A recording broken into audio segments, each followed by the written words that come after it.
Καλώς ήλθατε στο εβδομαδιαίο αθλητικό δελτίο του Αθλητικού Συλλόγου Άνοιξης Διονύσου με την Βάνα Δάγκα.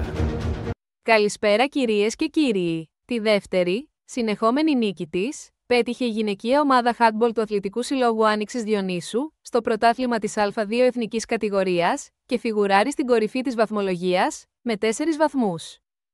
Στο πρώτο δεκάλεπτο, η ομάδα του Διονύσου βρέθηκε πίσω στο σκορ.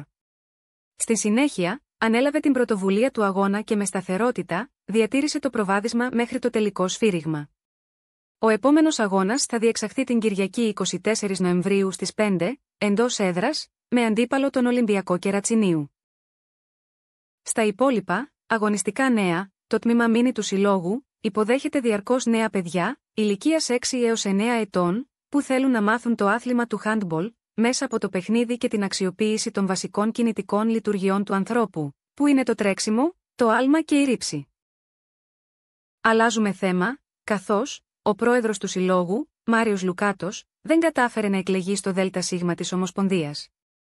Η υποψηφιότητά του αποτέλεσε εναλλακτική πρόταση για προεδρία, έπειτα από 15 χρόνια, η οποία συγκέντρωσε το 9% των ψήφων. Ολοκληρώνουμε το δελτίο μας με μια πολύ αξιόλογη εκδήλωση που πραγματοποίησε ο Εμπορικός Σύλλογος Διονύσου, με θέμα τη γυναικεία επιχειρηματικότητα στο Διόνυσο, η οποία είχε έντονο και το αποτύπωμα του Αθλητικού Συλλόγου Άνοιξης Διονύσου. Καθώς, ως μία από τις βασικές ομιλήτριες, ήταν και η έφορος της γυναικείας ομάδας handball, Βίκη Κάουλα. Με την διτή ιδιότητά της, ως τέλεχος επιχειρήσεων αλλά και σύμβουλος προσωπικής ανάπτυξης και ενδυνάμωσης σχέσεων, τόνισε ότι η προσωπική ανάπτυξη και η αυτοπεποίθηση είναι τα θεμέλια για να χτίσουν οι γυναίκες δυνατές επιχειρήσεις. Στο πάνελ συμμετείχε επίσης μία διακεκριμένη φίλη και υποστηρίκτρια της γυναικείας ομάδας handball του Διονύσου. Η Υπουργός Κοινωνικής Συνοχής και Οικογένειας, Σοφία Ζαχαράκη.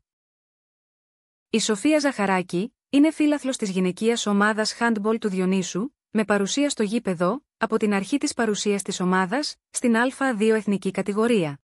Την εκδήλωση παρακολούθησαν με ενδιαφέρον ο πρόεδρος του Συλλόγου Μάριος Λουκάτος, η φροντιστής της γυναικείας ομάδας, Λίνα Καστελάνου, καθώς και αντιπροσωπεία του τμήματος εδαφοσφαίρισης του Συλλόγου με την έφορο Αλεξάνδρα Τόκα και τους εδαφοσφαιριστές, Γιάννη Τσουδερό, Παναγί Λουκάτο, Γιώργο Καρέτσο, Φλωρεντία Καραβατά και την εκολαπτώμενη εδαφοσφαιρίστρια Αθηνά Αλεξοπούλου. Αυτά, φίλες και φίλοι, ήταν τα αθλητικά νέα του Συλλόγου Άνοιξης Διονύσου. Ανανεώνουμε το ραντεβού μας για το επόμενο Σαββατοκύριακο, έως τότε, να είστε όλοι καλά.